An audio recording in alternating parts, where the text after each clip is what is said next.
Hello and welcome to the Target UPSC Prelims series of Drishti IAS.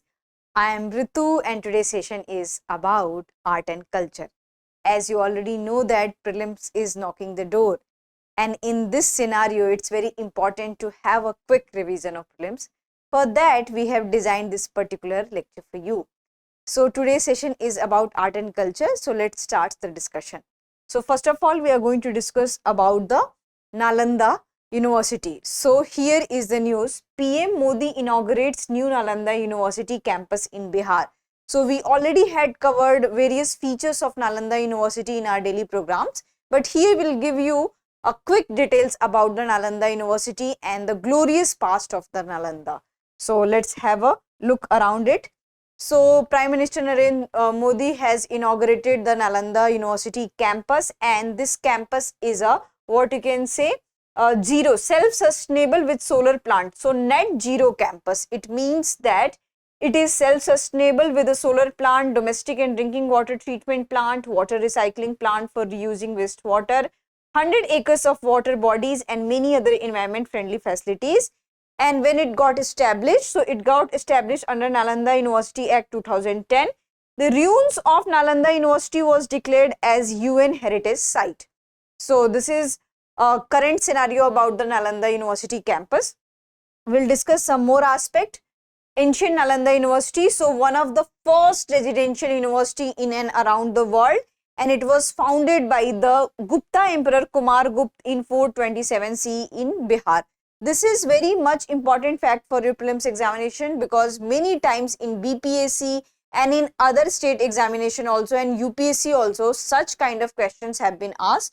So do remember this point. And what are the flourishing periods? So it flourished around 600 and until 12th century. Prominent gained fame under the Harshvardhan and Pala monarchs, and it was destructed and destroyed in 12th century AD by 𝐏𝐤𝐤 𝐏𝐫𝐞𝐥𝐢𝐬, a general of Qutbuddin Aibak. So this is a brief history about the Nalanda University, ancient Nalanda University. Then who are the notable scholars who studied here or who visited here? So we have Wen Sang from the 7th century Chinese scholar who studied here for the 5 years and brought scriptures back to the China. Then we have 𝐈𝐀𝐒, Chinese pilgrim, visited in 670 AD and noted 2000 students. Then students came from China, Mongolia, Tibet, Sri Lanka, Korea and more. And here we can see the contributed and notable scholar, which is who are Nagarjuna, Aryabhatta and Dhammakriti. So we can see the glorious past of Nalanda University, that how much it was rich in culture, how much it was rich in knowledge, that it has produced so many global scholars. Now we are going to discuss on to the Harappan civilization. Enigma remains even after 100 years of exploration. So here we are going to talk about that, where we are standing in a research wise in terms of the Harappan, which we call as Indus Valley civilization. So on 20th September 2024, which marked the 100 years since the discovery of Indus Valley civilization, and it was announced by the archaeologist Sir John Marshall on 20th September 1924. So you already know about the Harappa civilization, that Harappa civilization is also known as Indus Valley civilization, and it is largest of all the civilization, urban civilization. So here we have one Egyptian, Mesopotamian and Chinese civilization. So we'll have some glimpses of the Harappan civilization. So it has been classified as Bronze Age civilization due to the discovery of numerous artifacts made from the copper based alloys. Dayaram Sahni, this is very much important. Dayaram Sahni first excavated Harappa in 1921 and 22, and Rakhal Das Banerjee began excavating Mohenjo-daro in 1922. Sir John Marshall, DG of ASI, was responsible for the excavation that led to the discovery of Harappa and Mohenjo-daro sites of the Indus Valley civilization. Then here we'll discuss some key features. So as you already know that whenever we are talking about town planning, then we must give reference of the Harappan civilization, because it has a beautiful town planning. Then there is a structure of citadel and lower towns. So in Citadel, it is supposed that elites used to live there, and in lower town, common people used to live there. Then we can have also witnessed the granaries, then drainage system also, then there is a private wells, then fortification also. So these are the features of the town planning. Then agriculture, so in terms of crop, these are the evidence we have got: wheat, barley, peas, lentils, chickpeas, mustard and millets, especially in Gujarat. Then it has also evidences of the cotton production and also animal husbandry. Then we can see that there was existence of trade because of the seals, scripts and standardized weights and measures. So it is assumed that there was a barter system because no metal currency has been found. Trade items: stone, metal, shells, lapis lazuli, cotton, and trade with Mesopotamia. So we had also evidences that Harappan civilization people used to trade with the Mesopotamian civilization, and Central Asia navigation along the Arabian Sea. So these are the features of the Harappan civilization. Now we are going to talk about the classical language. So earlier we used to have 6 classical languages, but right now the cabinet has approved more classical language, and it has given more languages to the status of classical language. So we are going to talk about that. So these are the news which you can see. Cabinet approves conferring status of classical language to Marathi, Pali, Prakrit, Assam, Bengali language.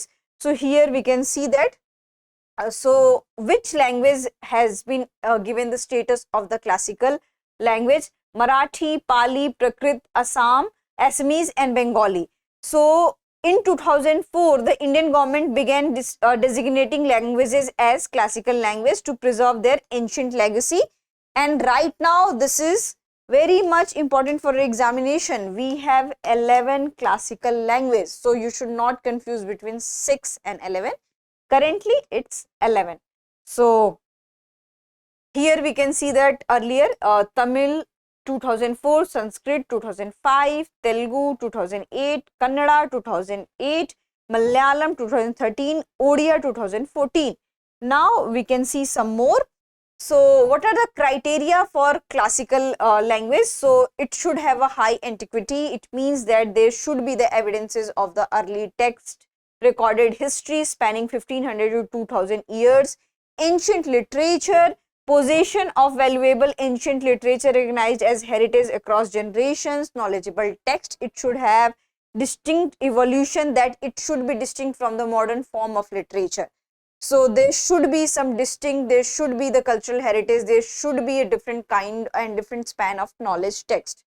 So these are the, and what are the revised criteria? So the criterion original literary tradition was replaced by knowledge text, especially prose text, in addition to poetry, epigraphical and inscriptional evidence. Benefits of the classical language designation. So the government provides them financial and institutional support, and so many so many people, scholars who are associated with these kind of literature and language are also given the honors and awards. So here we can see that Presidential Award of Certificate of Honor, Maharshi Badrayan Samman Award. So what we can see that by designating any language as a classical language, the language gets more attention, more recognition, and there is also a drive to preserve that language.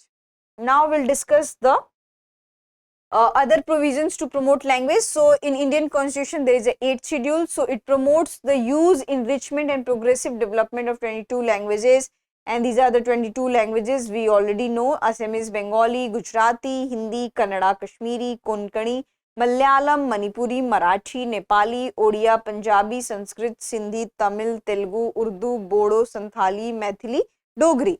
And if we'll talk about the constitutional provisions, Article 344(1) says that it should be established a commission by the President every 5 years to promote the progressive use of Hindi. Then we have Article 351 mandates the Union to promote the Hindi. So this is about the linguistic provisions which we have in the Indian Constitution. Now we are going to talk about the Ratna Bhandar, Sacred Treasury of Puri Jagannath Temple, opened after 46 years. So this is the news. So in this we are going to talk about the Ratna Bhandar and the Jagannath Temple. So we'll discuss it. the Odisha government unlocked the revered Ratna Bhandar of 12th century Jagannath Temple in Puri after 46 years. So where is this Ratna Bhandar located? So it is located on the northern side of the Jagmohan Assembly Hall of the Jagannath Temple in Puri, and it holds the priceless jewelry of Lord Jagannath, Lord Balbhadra and Goddess Subhadra. So you already had idea about the Rath Yatra. So the Rath Yatra of these three deities, Jagannath, Balbhadra and Goddess Subhadra. So here we'll add some more features to this temple. So it is dedicated to, we already know, the Lord Jagannath, an incarnation of Vishnu along with his siblings, Lord Balbhadra and Goddess Subhadra, and also known as the White Pagoda. Here is the reference of the White Pagoda, and here are the three deities we have. And one of the Char Dham pilgrimage sites and part of the Golden Triangle. So here I am telling you that which two other are the part of the Golden Triangle. In the comment section you have to tell me the name of Char Dhams. So Bhuvaneshwara, city of temples, Konark, Sun Temple, also known as the Black Pagoda. So these are the part of the Golden Triangle. So here we'll discuss some more aspect. So who has built it? So King Anant Varman Chodganga Dev of Ganga dynasty in 12th century. So they have built it. What are the architectural styles? So Kalinga architecture is there, which has a curvilinear towers, intricate carvings and ornate sculptures. And Yamnika Tirth, according to Hindu beliefs, the power of Yam, who is known as god of death, has been nullified because of the presence of the Lord Jagannath. So this is the mythological story which has been associated with this particular temple.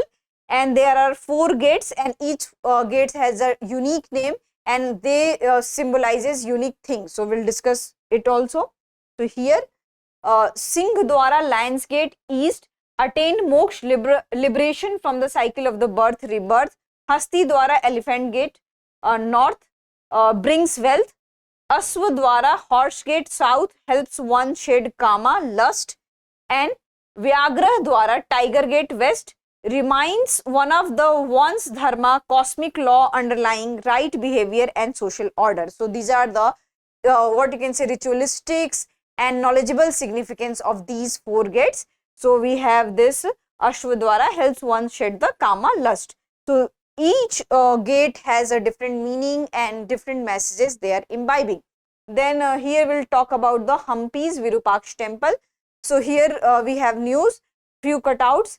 Portion of Hampi's Virupaksha Temple collapses. What is its history and threats it faces today? Restoration of collapsed pavilion at Hampi Virupaksha Temple to begin soon, ASI. So we'll discuss about this temple. We had already covered this program in our in-depth series. So do check that video if you want to have a detailed discussion on the Virupaksha Temple. So Archaeological Survey of India is set to begin the restoration work because it has collapsed Salu Mantapa or pavilion. So what is Salu Mantapa and pavilions, or type of mandapa at the iconic Virupaksha Temple at Paruda Dev Rai, part of the group of monuments at Hampi, designated as UNESCO World Heritage Site. So this is very much important that they can ask questions like this, that whether Virupaksha Temple has been designated as UNESCO World Heritage Site or not. Then definitely yes, it is. So where it is located? So it is located as Hampi, Central Karnataka. Who are the deities here? Lord Virupaksha, also known as Pampapathi, is the main deity. So here is the, what you can say, picture of the Virupaksha temple. Then if we'll talk about that who has constructed it. So Lakkan Dandesa, a Nayaka under the Devrai II of the Vijayanagar Empire, has constructed this, and it was built in the Vijayanagar style of architecture. The temple features 9th century inscriptions related to Lord Shiva, and originally a small shrine, but later various kings added many features, and that's why the temple became grand. So it was expanded during the reign of Devraya II and further enhanced by the Krishna Devraya. The pillared hall added by the Krishna Devraya is particularly notable, with the inscription honoring his contribution. So these are the, what you can say, features we can associate with the temple architecture, that usually rulers put their name, and here it shows that how kings were also treated like a god figure and messenger of the god. So these are the part of the Indian architectural tradition. Now we'll discuss about the Tolu Bommalatta. So what is this Tolu Bommalatta? So 1000-year-old art Tolu Bommalatta disappearing fast, says artist preserving old tradition. So we'll discuss that what is this Tolu Bommalatta. So Sangeet Natak Academy is reviving the ancient theatrical performance tradition of Tolu Bommalatta. So here we can see the picture of Tolu Bommalatta and what it signifies. So it signifies the puppet art. So what the word Tolu means? Tolu means leather and Bommalatta dancing puppets. So a shadow puppet tradition that uses leather puppets projected on a screen with a torch. So we'll discuss some more aspect of it because this particular tradition is extincting. So Sahitya Natak Academy is reviving this thing, and these kind of things should be preserved in order to preserve our cultural heritage, the what you can say, so many cultural, religious and ritualistic significance, history is associated with such kind of the significance. So we need to preserve this. So puppets are large and have jointed waist, shoulders, elbows and knees, and known for life-size vibrant leather puppets. Puppets are colored on both sides, producing colorful shadows on the screen. The music is influenced by classical regional music, themes derived from the Ramayana, Mahabharata, Purana, and predominantly practiced in 𝐸𝐀𝐒 community, especially in the district like Anantapur, Guntur and Nellore. If you talk about the state wise, then various states like Andhra Pradesh, Karnataka have such kind of tradition. Now we are going to talk about a painting. This is the picture of the painting, and what does it signifies? It looks like a Madhubani painting, but it is not a Madhubani painting. It is a Sohrai painting. And what is the news associated with this Sohrai painting? PM Modi gifts Jharkhand's art to Russia's President Putin during BRICS summit. So here we can add few features about the Sohrai painting. So let's discuss that. So this is an indigenous mural art form practiced by the tribal women in Jharkhand, Bihar, Odisha and West Bengal. The word Sohrai comes from the Soro, meaning to drive with a stick. The art dates back to the Meso-Chalcolithic period, 9th to 5000 BC, with similar paintings found at Isko Rock Shelter in Barkagaon, Hazaribagh. So here we can see about the Sohrai painting, that it is basically associated with the tribal communities of the Jharkhand, Odisha, Bihar, West Bengal, and it is still practiced today. It has a natural elements because it depicts the flowers, plants, animals, basically depiction of the nature, and it needs substances like charcoal, clay, soil and vibrant colors, intricate patterns and symbolic motifs are also there. So here we'll discuss about the what you can say, which community practices it. So we have some tribal communities including Santhal, Munda, Oraon, Kurmi, Agaria, Ghatwal tribes. So they practices and they make Sohrai painting, and Sohrai festival is also associated with it. And Sohrai festival is what you can say, harvesting season, and after, when there is a arrival of winter, then there is a celebration of Sohrai festival in these regions. And Hazaribagh region in Jharkhand has received the geographical indication tag for the Sohrai art. So it has also got the GI tag. So we already had discussed the significance of GI tag, so you already know about it. Now we are going to discuss about the 𝐸𝐀𝐒 Moidams recommended for inclusion in UNESCO World Heritage List. Charaideo Moidams, Assam's ancient burial mounds get UNESCO Heritage Certificate. Moidams, the mound burial system of the 𝐸𝐀𝐒 dynasty. So this is something unique which we need to know about, that what is the significance of the burial tradition. And in the comment section you have to tell me that which civilization we do have a burial tradition. So coming to the details about this, Charaideo Moidams. So it is located in Charaideo, Assam. So here you have to be very particular about the location, because sometimes they can ask that this particular tradition is related to which state. Then what is the cultural significance? So Charaideo Moidams are a prominent burial site that reflects the Thai 𝐸𝐀𝐒 community's mound burial tradition 13th to 19th century. So what happens that in various parts of the country and various parts of the world, there is a burial tradition that whenever there is a dead, his or her belongingness will be buried along with the dead. So these kind of burial tradition exist, and there can be diversity in it also. So the Moidams enshrine the mortal remains of Ahom royalty, originally buried with their personal belongings and paraphernalia. Shift in burial practice. After the 18th century, the Ahom rulers began adopting the Hindu cremation method, entombing cremated bones and ashes in the Moidams. Number of Moidams, so we have 386 Moidams or Moidams have been explored, with 90 royal burials at the Charaideo being the best preserved. These 90 Moidams are the most complete examples of the Ahom mound burial tradition. So it also shows the transition phase, that how the community had started adopting the Hinduistic tradition, and we need to find out the history, we need to find out the archaeological evidences of such kind of things, and we need to know, we need to record such kind of the what you can say ritualistic history we have, and we can also call it as a public history. Now we are going to discuss on the practice question for prelims, and this is a PYQ. Consider the following properties included in the World Heritage List released by UNESCO: Shanti Niketan, Rani Ki Vav, Sacred Ensembles of Hoysalas, Mahabodhi Temple Complex at Bodh Gaya. How many of the above properties were included in 2023? Only 1, only 2, only 3, all 4. So here they have asked 2023, this time they can ask of 2024. So you have to remember the which what you can say properties, which cultural tradition, and there is also intangible cultural heritage. So there are so many things which got the attention of the UNESCO, and you need to, sometimes they can ask the date also, date I mean year, in especially in the state prelims examination. So you have to be prepared for such things, and you can easily answer this into the comment section. I hope you like this session.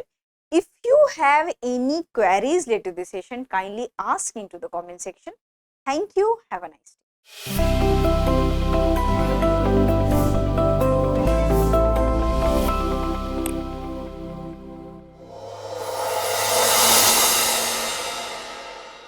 For more informative content, like, share and subscribe, and do not forget to press the bell icon to get the notifications.